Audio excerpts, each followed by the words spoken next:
Bapa di dalam surga, hati kami bersuka cita karena Engkau. Karena kasih karunia-Mu begitu melimpah Tuhan atas hidup kami.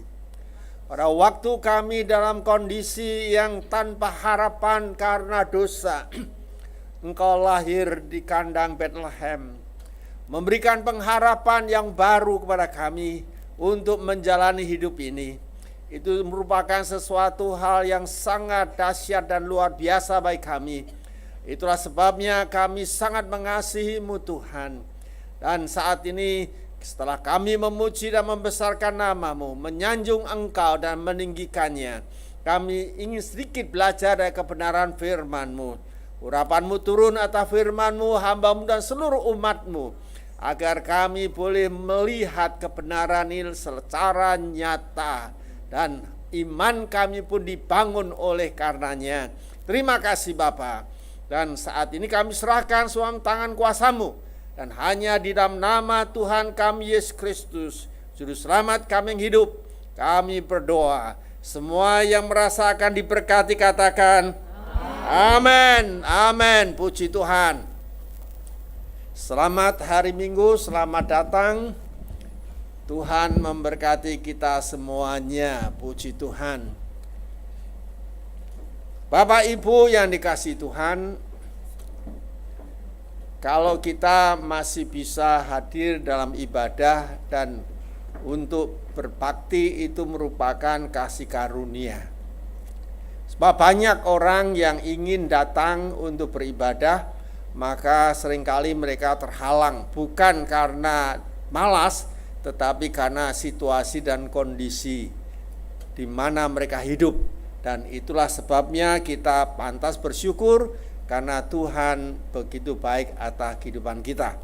Puji Tuhan. Sore ini saya akan berbicara tentang hal yang paling penting. Hal yang paling penting. Apa itu ya hal yang paling penting bagi kehidupan kita?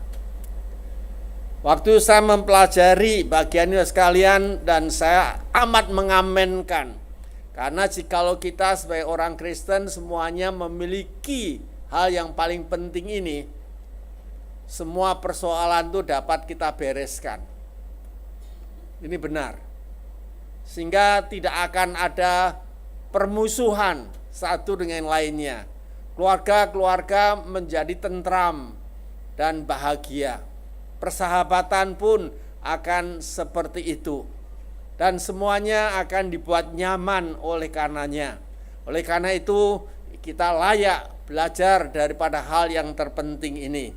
Ya, mungkin sudah bertanya-tanya apa itu ya hal yang terpenting. Mari kita membaca dalam pertama Korintus 13 ayat yang 3b. Saya membaca dari terjemahan MSG ya. Dikatakan sebagai berikut, tidak peduli apa yang aku katakan, apa yang aku yakini, dan apa yang aku lakukan, tanpa kasih aku gagal. Jadi hal yang terpenting itu adalah kasih sekalian. Apa yang aku lakukan tanpa kasih aku gagal. Itu pengakuan Rasul Paulus saudara sekalian kepada jemaat di Korintus. Dan kasih itu dijabarkan oleh Yohanes di dalam Yohanes 2 Yohanes 1:6 katakan begini.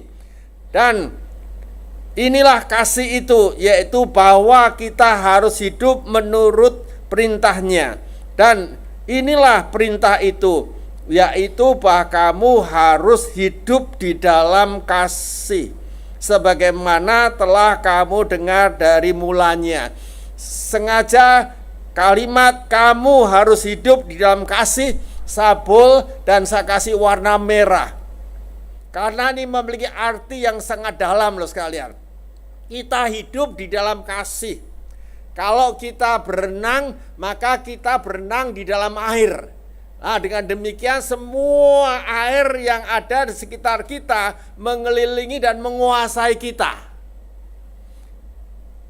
Amin. Nah, kalau kita hidup di dalam kasih, maka kasih itulah yang akan menguasai seluruh kehidupan kita.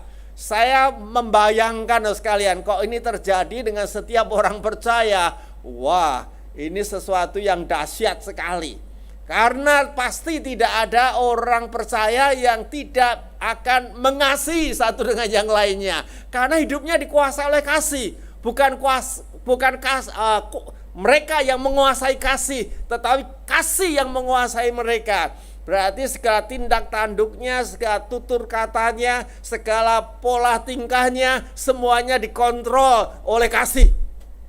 Bisa membayangkan kalau kehidupan kita semua dikontrol oleh kasih? Wow, itu satu yang dahsyat sekalian. Oleh karena itu marilah kita akan berdoa kepada Tuhan supaya Tuhan tolong kita sehingga hidup kita bisa ada di dalam kasih itu. Pasti tidak ada musuh. Pasti rumah tangga akan jadi tentram. Suami dan istri tidak akan berkelahi. Berdiskusi oke, tetapi berkelahi tidak. Tidak ada almari es menjadi media komunikasi. Itu kalau suami dan istri sudah bertengkar dan saling diam, tidak mau berbicara sekalian, almari es itu menjadi media untuk komunikasi. Uang belanja habis, istri tidak mau ngomong, Pak, uangnya habis. Enggak, dia ambil kertas, dia tulis, uang habis. Panggil Pak pun enggak. Nah, nanti kemudian suami mengatakan, di kertas begitu juga tempel, minta sama anak. Nah, rumah tangga yang seperti itu kira-kira rumah tangga yang enak atau enggak? Siapa yang setuju mengatakan enak, angkatlah tangan.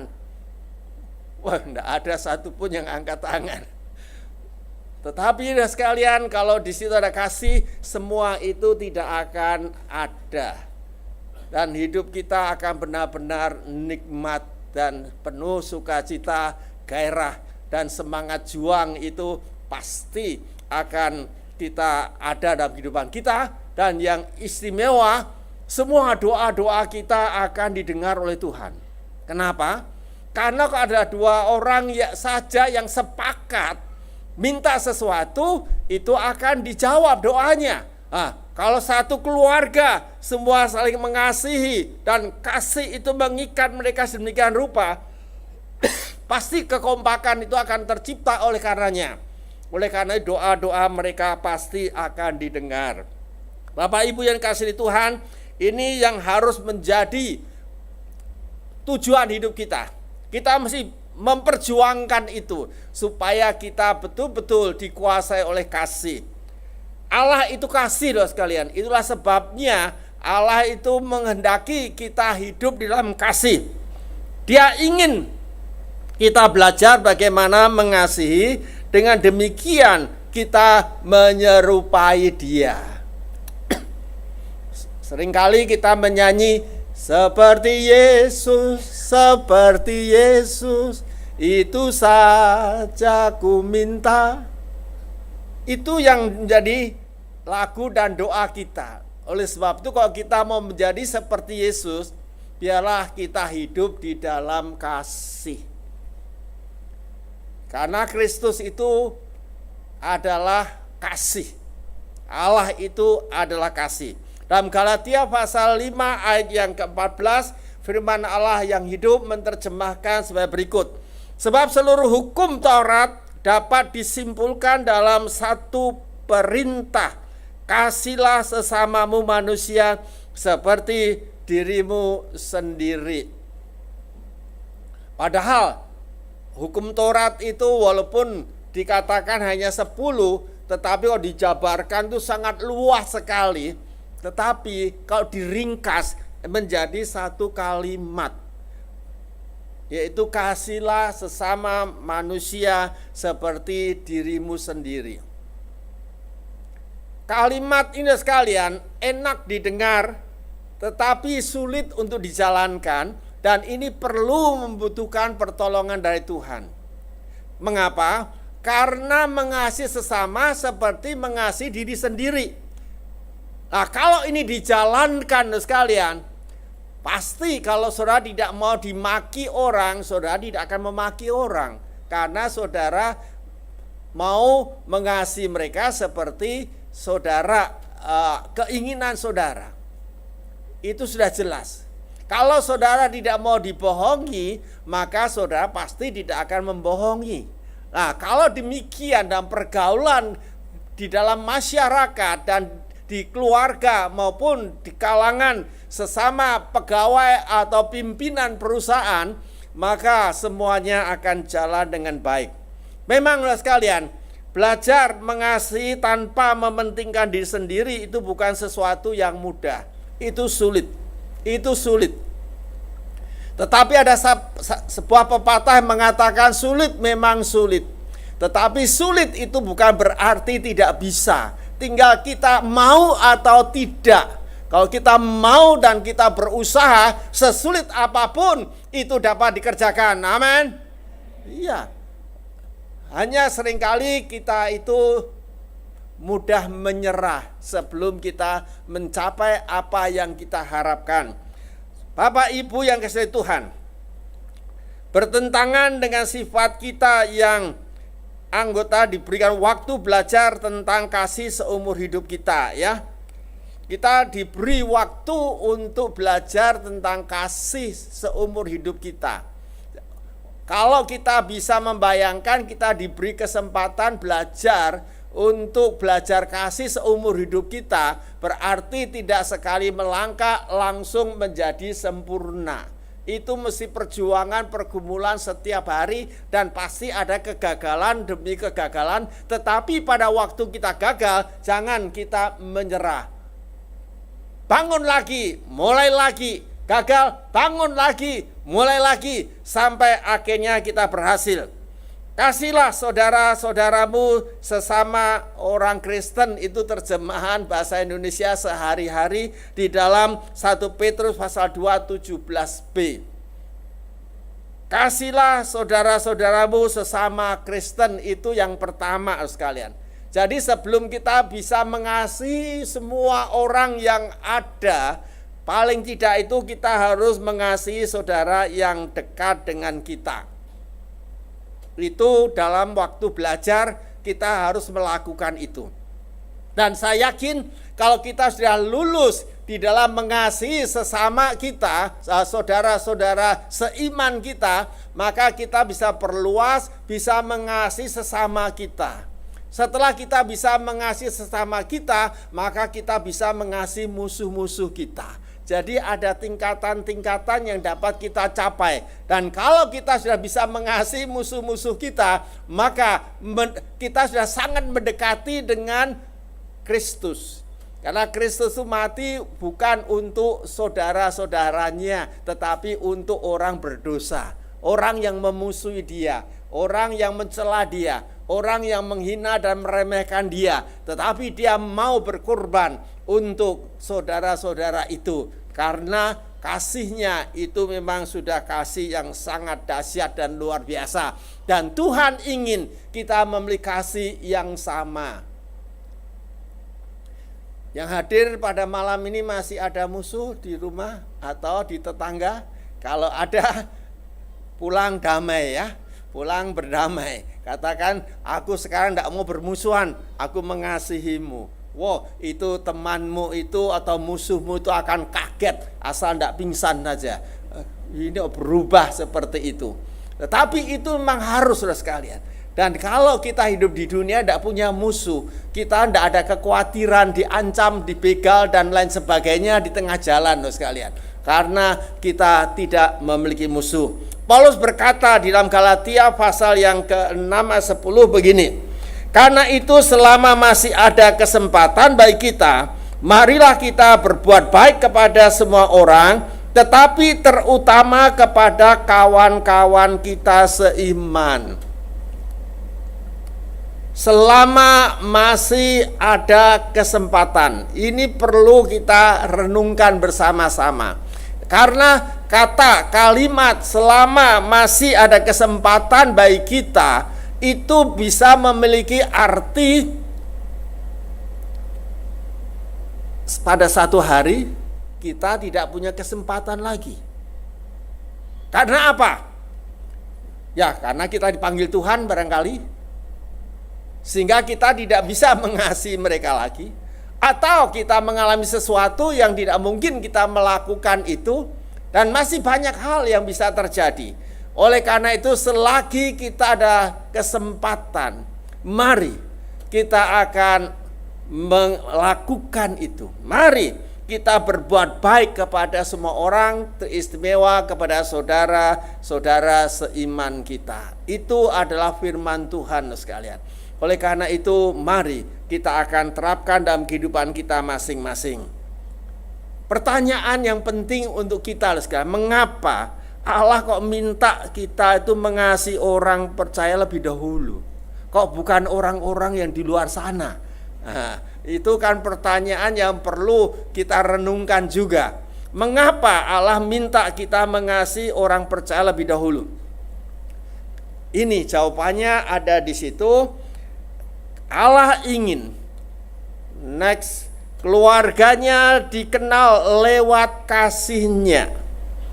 Yohanes 13 ayat 35. Kasih kalian yang teguh seorang kepada yang lain akan membuktikan pada dunia ini bahwa kalian adalah murid-muridku. Itu yang dimaksud oleh Allah, karena kalau orang Kristen itu rukun, kalau orang Kristen itu saling mengasihi, kalau orang Kristen itu mau saling tolong menolong, kalau orang Kristen mau saling doa mendoakan, kalau orang Kristen mau saling ingat mengingatkan, kalau orang Kristen itu mau saling memperdulikan satu dengan yang lainnya, dunia akan tahu, oh, mereka ini adalah pengikut Kristus. Amin. Amin. Iya. Jadi dunia akan tahu kalau kita ini adalah pengikut Kristus, kita ini adalah orang-orang percaya. Dan jikalau dunia melihat kita sebagai orang percaya, memiliki gaya hidup yang seperti itu, Bapak Ibu saudara sekalian yang dikasihi Tuhan, saya mau katakan itu bagaikan magnet yang akan menarik banyak orang mengikuti saudara. Sehingga tanpa saudara sadari, tanpa saudara sengaja, itu saudara sudah membawa banyak orang mengenal Kristus. Sehingga kita tidak bersaksi tentang Kristus lewat tutur kata kita saja, tetapi lewat gaya hidup kita.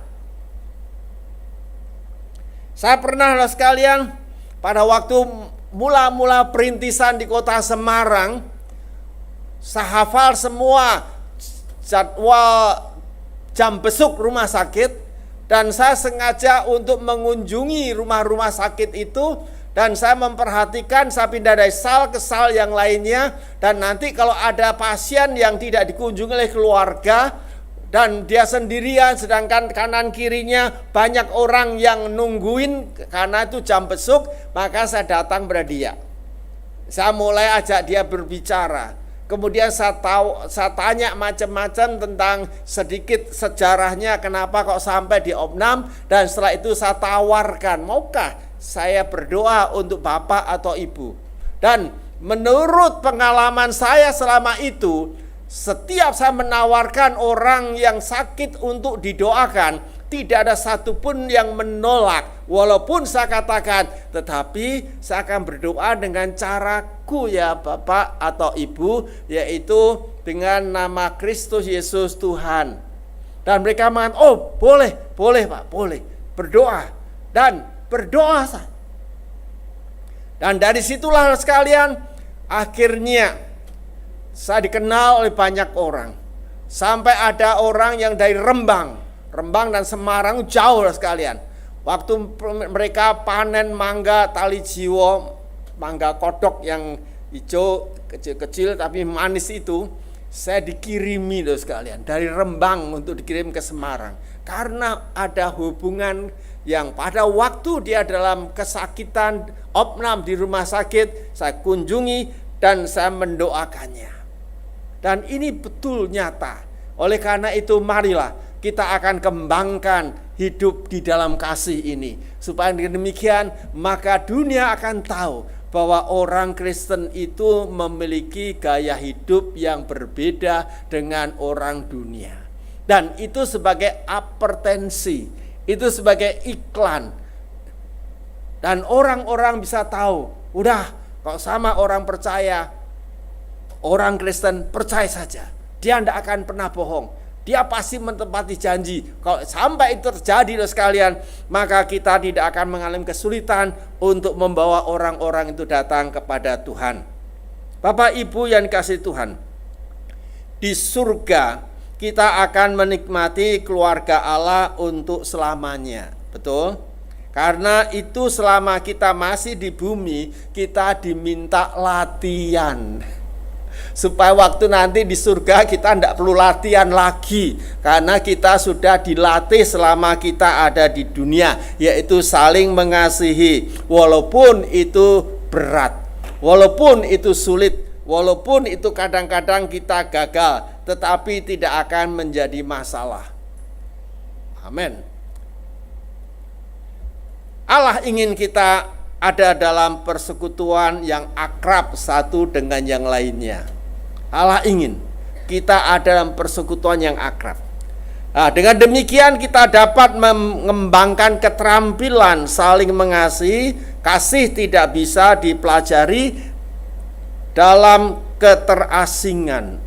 Saya akan ulangi, kasih tidak dapat dipelajari dalam keterasingan. Tangkap? Jadi kalau saudara mau mempraktekkan kasih, mau sendirian di rumah, tidak akan jadi. Tidak akan jadi. Oleh sebab itu, kalau kita mau belajar tentang kasih, terjunlah di tengah-tengah masyarakat. Bahkan di tengah-tengah masyarakat yang tidak suka dengan saudara. Wah, itu terlalu ekstrim barangkali. Tetapi ya oleh sebab itulah Tuhan mengatakan tadi, kita mengasihi saudara-saudara seiman dulu. Kita dilatih dulu. Kalau kita sudah terampil, baru kita masuk di dalam praktek yang sebenarnya, yaitu di tengah-tengah masyarakat. Di situ ada orang-orang yang tidak suka dengan kita, ada orang-orang yang benci pada kita, ada orang-orang yang memusuhi kita, ada orang-orang yang suka menyatroni kita, menyolimi kita. Nah, bisa enggak kita mengasihi mereka? Kalau kita bisa, saudara lulus. Saudara lulus. Bolehkah saya bertanya di antara Bapak Ibu, siapa yang pernah mendoakan musuh saudara? Tuhan, aku memberkati si A yang telah membohongi saya, sehingga uang saya sekian juta dibawa lari. Dan sekarang ini Tuhan, aku berdoa, berkati dia Tuhan, supaya dia pekerjaannya berhasil. Ada? Ya, enggak usah angkat tangan, tapi jawab di hati aja. Kalau kita sudah bisa melakukan itu sekalian, waduh, hidup ini akan lebih nyaman. Benar. Oleh karena itu marilah kita akan belajar mewujudkan kasih ini sebagaimana yang Tuhan minta. Dan sekalian, kehidupan paling baik bila dijalani dengan kasih. Kehidupan paling baik bila dijalani dalam kasih. Ini benar. Ini benar. Saya sengaja mengambil gambar anak ini. Saudara lihat anak ini betul-betul saling mengasihi di dalam hatinya tanpa ada sepercik pun kebencian atau permusuhan. Kasih harus menjadi prioritas dalam hidup kita. Ya, next. Kasih menjadi prioritas dalam kehidupan kita. Karena firman Allah mengatakan, kejarlah kasih itu. Kejarlah kasih itu. Kata kejarlah kasih itu maksudnya supaya kita berusaha dengan segenap hati, segenap kekuatan, segenap jiwa kita sampai kita bisa memegangnya dan kita bisa hidup di dalamnya. Itu yang Tuhan mau. Saya jamin sekalian, kalau setiap rumah tangga itu mengembangkan sifat kasih ini bertumbuh di dalamnya, Tidak ada permusuhan antara suami dan istri. Tidak ada pertengkaran pasti. Diskusi memang ada, karena namanya manusia itu seringkali ada silang pendapat. Tetapi kalau ada diskusi yang sangat meruncing pun, itu tidak akan sampai tertanam dalam hati dan jadi permusuhan satu dengan yang lainnya. Bahkan minta cerai, tidak akan jadi. Oleh karena itulah, mari kita akan kembangkan kasih itu di dalam kehidupan kita. Bapak Ibu yang kasih Tuhan, hidup tanpa kasih itu benar-benar tidak berharga. Hidup tanpa kasih itu tidak ada harganya. Oleh karena itulah, kalau kita mau hidup ini berharga, mari kita akan saling mengasihi satu dengan yang lainnya. Dan biasanya kasih yang seperti ini itu selalu ingin apa yang kita nikmati itu orang lain bisa nikmati juga. Jadi kalau kita hidup dalam kasih, kita sudah menikmati enaknya hidup di dalam Tuhan, maka secara otomatis di dalam hati kita ini ada keinginan supaya teman-teman kita yang masih di luar Kristus bisa masuk ke dalam Kristus juga, sehingga mereka bisa menikmati kenikmatan seperti yang kita rasakan. Itu secara otomatis akan muncul. Saya selalu ingat pada waktu saya masih ada di Jawa Tengah, sekalian. Setiap saya pergi keliling dengan mobil begitu, lewat kota-kota di mana di situ belum ada gereja sidang jemaat Allah. Sudah ada gereja lain, tetapi gereja sidang jemaat Allah belum ada. Istri saya yang ada di samping kiri saya, karena saya yang pegang setir, istri mendampingi, jadi dia sebelah kiri saya. Saya katakan begini, di sini harus ada gereja GEJA. Nanti jalan sana lagi masuk sebuah kota, saya katakan di sini harus ada GEJA. Saudara tahu, sekarang kota-kota yang saya sebut di sini harus ada GEJA, semuanya ada. Semuanya ada. Gereja sidang jemaat Allah di sana. Itu tandanya Tuhan itu sangat menghargai. Kalau kita itu memiliki kasih dan kita ingin supaya teman kita, saudara kita, keluarga kita, bahkan musuh kita bisa mengenal Kristus, Tuhan sangat menghargai, dan satu hari kita akan dibuat kaget. Wah, itu orang yang memusuhi saya, sekarang dia ada di dalam gereja. Segereja lagi. Wow, itu sesuatu hal yang luar biasa loh sekalian. Karena Tuhan sangat menghargai itu. Ini benar, ini benar. Saya mau katakan ini benar sekalian. Karena sayalah orang yang sangat memusuhi waktu kakak saya sudah datang ke gereja. Saya lawan dia, saya hambat, saya halang-halangi dia supaya dia tidak ke gereja. Tetapi akhirnya karena ketekunan dan doa dia, karena kasih dia, akhirnya saya bertekun lutut di bawah kaki Kristus seperti beliau. Bahkan saya menyerahkan diri untuk melayani Tuhan, lebih maju daripada kakak saya sendiri. Dan ini akan terjadi dengan kita semuanya. Oleh karena itu mari kita akan mengembangkan hidup di dalam kasih ini. Karena hidup tanpa kasih itu benar-benar tidak berharga. Paulus berkata seperti ini sekalian. Tidak peduli apa yang aku katakan, apa yang aku yakini, dan apa yang aku lakukan, tanpa kasih aku gagal. Itu ayat sudah dibaca tadi, saya sengaja mengulanginya. Dan kalau kita semua mengatakan hal yang sama seperti yang Paulus katakan, berarti kita lulus sudah sekalian. Kita lulus, dan kasih itu betul-betul ada di dalam kehidupan kita. Hidup adalah hubungan kasih. Rumah tangga tanpa hubungan kasih akan hancur. Orang tua tanpa hubungan kasih dengan anak-anak menghasilkan anak-anak mengalami masalah kejiwaan. Saya bisa ambil contoh di bagian ini, tetapi saya tidak akan memberikan sekalian. Hanya saya punya seorang teman wanita yang dia dibesarkan di rumah tangga yang berantakan. Akibatnya setelah dia besar, dia mengalami masalah.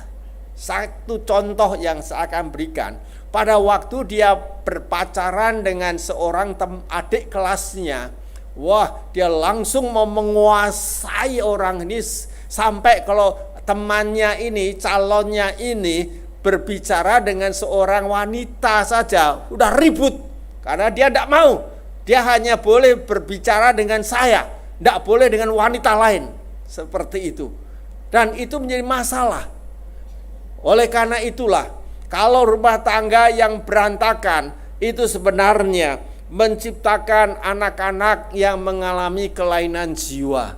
Oleh karena itu kita perlu hati-hati. Pertemanan tanpa hubungan kasih tidak berumur panjang. Itu dan masih bisa ditambah lagi sekalian. Tetapi contoh ini cukup untuk kita, bahwa kasih itu memang sesuatu yang penting. Kalau kita kembali membaca 10 perintah Allah sekalian, saya tidak akan uraikan itu. 4 perintah Allah itu berkaitan dengan hubungan kita dengan Allah. Tetapi 6 bagian itu berbicara tentang hubungan kita dengan sesama. Dengan demikian, maka hubungan dengan sesama itu jauh lebih penting karena porsinya lebih banyak di dalam hukum Allah itu. Tetapi kalau kita memenuhi hubungan Allah yang dengan Allah itu begitu baik, kita bisa saling kasih mengasihi dengan Allah begitu rupa, seharusnya kita juga bisa mengasihi sesama kita. Kalau kita tidak bisa mengasihi sesama kita seperti kita mengasihi Allah, perlu dipertanyakan, benarkah kita mengasihi Allah?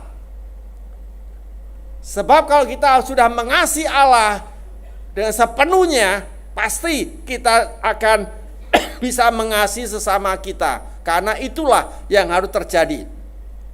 Bapak Ibu yang dikasihi oleh Tuhan, kesibukan adalah musuh terbesar di dalam kita mempraktekkan kasih itu. Hidup kita dikuasai oleh pekerjaan. Hidup kita dikuasai untuk mencari nafkah, melakukan tugas-tugas kita. Akibatnya kita sadari itu menjadi tujuan hidup. Itu menjadi tujuan hidup. Bukan loh sekalian. Itu bukan tujuan hidup. Tujuan hidup kita adalah belajar mengasihi Allah dan sesama. Tujuan hidup kita adalah mengasihi Allah dan sesama. Itu 2 hukum yang sudah dikatakan oleh Tuhan Yesus. Kasih akan berlangsung selama-lamanya. Pekerjaan itu ada batasnya. Oleh karena itulah kita akan lebih memprioritaskan hidup di dalam kasih.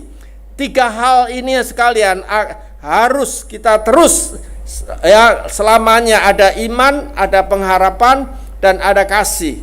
Dan yang paling besar adalah kasih. Itu 3 hal yang akan mengikuti kita masuk di dalam kekekalan. Dan yang terbesar adalah kasih. Ada iman, ada pengharapan, dan ada kasih. Dan kasih yang terbesar. Waktu saya sampai di bagian ini sekalian, saya berpikir, wah, kalau ini orang percaya tidak punya kasih, berarti tidak bakal masuk di dalam kekekalan. Karena salah satu yang harus ada di dalam kehidupan orang yang masuk ke kekekalan, masuk ke surga, harus ada kasih. Dan kasih itu adalah yang paling besar.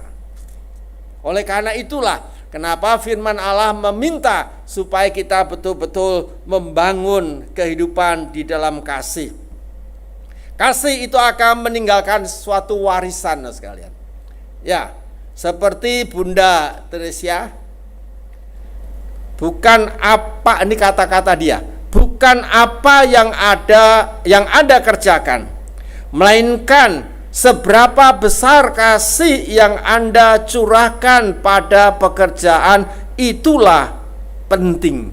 Itu kata-kata Ibu Teresa. Jadi bukan apa yang Anda kerjakan, melainkan berapa besar kasih yang Anda curahkan pada pekerjaan, itulah yang penting. Ini kata bermakna yang betul-betul sangat luar biasa. Kalau kita bisa menangkap maknanya sekalian, pasti kita akan mengambil satu komitmen untuk hidup selalu di dalam kasih. Kita akan dievaluasi berdasarkan kasih kita sekalian. Nanti pada waktu kita bertemu dengan Tuhan, kita akan dievaluasi. Ya, kita harus sadar hidup kita akan dinilai kedewasaan rohani kita, kualitasnya, yaitu hubungan kita dengan Allah dan sesama. Itu alat ukur untuk menilai kedewasaan iman dan rohani kita. Matius pasal 25 ayat 40 mengatakan, Aku berkata kepadamu, sesungguhnya segala sesuatu yang kamu lakukan untuk salah seorang dari saudaraku yang paling hina, ini kamu telah melakukan untukku. Jadi kalau sudah mengatakan aku mengasihi Allah, tetapi sudah membenci salah seorang saudara kita, maka kata kalimat yang sudah mengatakan aku mengasihi Allah itu batal. Itu batal sekali. Karena apa? Karena semuanya akan dinilai bagaimana hubungan kita dengan sesama. Nah, pada waktu kita menolong seseorang, itu diperhitungkan kita sedang menolong Allah. Pada waktu kita mengunjungi teman kita yang sakit, dan itu semuanya karena kasih, maka itu diperhitungkan kita sedang mengunjungi Allah yang sakit. Walaupun sebenarnya Allah tidak sakit, tetapi itulah yang dikatakan oleh firman Allah. Jadi pada waktu kita memberikan sebagian uang kita untuk membantu fakir miskin karena mereka sampai tidak memiliki makanan, maka itu diperhitungkan kita sedang menolong Tuhan sehingga Tuhan memiliki bahan makanan. Semuanya diukur daripada kasih kita. Oleh karena itu, mari jangan sampai kita melalaikan itu. Bapak Ibu yang kasih Tuhan, pernyataan kasih terbaik adalah waktu, ya, waktu. Kenapa dikatakan waktu? Karena pentingnya sesuatu dapat diukur dari berapa banyak waktu yang dengan rela kita berikan untuk sesuatu. Saudara pasti ingat ada peribahasa mengatakan bukan langkah pertama yang penting, tetapi ada langkah terakhir. Betul? Nah, langkah terakhir itu menunjukkan kesetiaan, ketekunan, keuletan sampai kita bisa mencapai finish. Dan disitulah kita akan diperhitungkan. Kalau langkah pertama sampai pertengahan kita betul semangat di dalam mempraktekkan kasih itu, tetapi nanti dari pertengahan sampai akhir kita gagal, berarti saudara gagal, akan masuk di dalam kekekalan. Oleh karena itu waktu itu menjadi alat ukur berapa lama kita akan melakukan. Waktu merupakan pemberian kita yang paling berharga karena kita hanya memiliki serangkaian waktu. Kita bisa membuat banyak uang, tetapi kita tidak bisa membuat banyak waktu. Betul? Kita dibatasin waktunya. Kemudian, jadi pada waktu kita memberikan waktu kita kepada seseorang, kita sedang membagikan sebagian hidup kita. Waktu kita adalah kehidupan kita. Itu sebabnya pemberian terbesar yang dapat kita berikan kepada seseorang adalah waktu. Kalau sudah mempraktekkan pernyataan kasih terbaik adalah waktu, saya yakin tidak ada alasan lagi aku tidak ada waktu kok. Ayo ke gereja, tidak ada waktu. Ayo kita mendoakan teman kita, nah tidak ada waktu. Itu tidak akan muncul sekalian. Karena memang waktu itu merupakan pemberian yang terbaik untuk kita semuanya. Oleh karena itu, mari kita akan mengembangkan hidup di dalam kasih, ya. Supaya demikian, maka kita bisa melihat kemuliaan Allah itu akan dinyatakan. Kata-kata saja itu tidak cukup loh sekalian. Kita harus praktek. kita harus menjalankannya. Di dalam Yohanes 3 ayat 18 dikatakan begini, anak-anakku, janganlah kita hanya sekedar mengatakan bahwa kita mengasihi orang lain. Marilah kita sungguh-sungguh mengasihi mereka dan menunjukkan kasih itu dengan perbuatan kita. Itu firman Tuhan, sekalian. Jadi jangan kita mengatakan aku cinta engkau, aku mengasihi engkau, tetapi perbuatannya itu tidak. Bayangkan kalau ada suami istri yang mereka selalu mengatakan saling mengasihi, pagi-pagi bangun langsung mengatakan pada pasangannya I love you. Kemudian nanti siang hari kembali mengatakan I love you. Kemudian mau tidur I love you. Tetapi pada waktu istri tidak punya duit, minta uang terus. Ngapain kamu? Kira-kira dia mengasihi dengan perbuatan atau tidak? Ya, jawab sendiri ya. Jadi inti dari kasih bukan apa yang kita pikirkan atau kerjakan atau berikan kepada orang lain, melainkan seberapa banyak kita berikan diri kita sendiri. Nah, jadi pemberian kasih yang paling diinginkan bukan permata atau bunga mawar atau coklat, melainkan perhatian yang terfokus. Perhatian yang terfokus.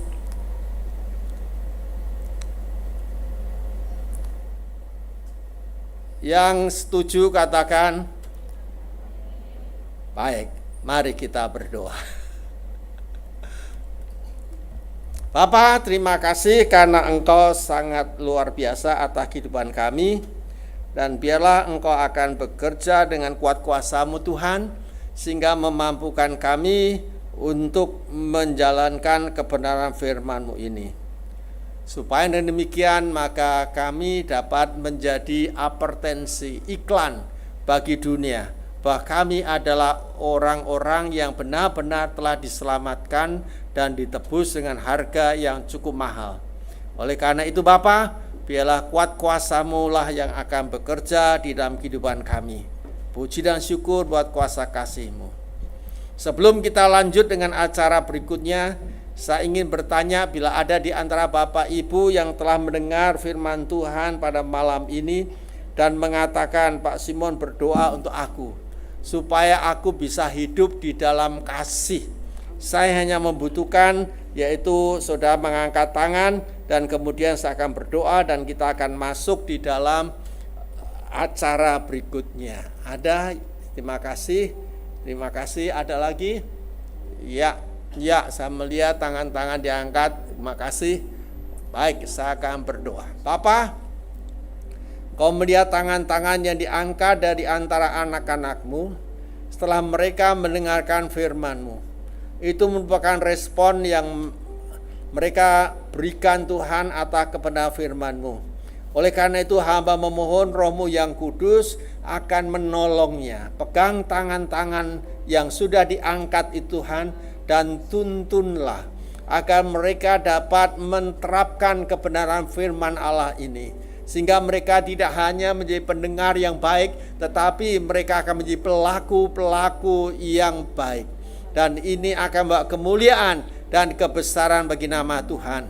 Dan kami yakin ya Bapa, bila Engkau melakukan itu, maka anak-anak-Mu ini akan menjadi iklan advertensi bagi dunia, sehingga orang-orang di sekitarnya akan mengenal Kristus lewat mereka. Syukur dan terima kasih buat kebesaran yang Tuhan telah berikan bagi kami. Hanya dalam nama-Mu yang kudus kami berdoa. Amin. Amin. Puji Tuhan.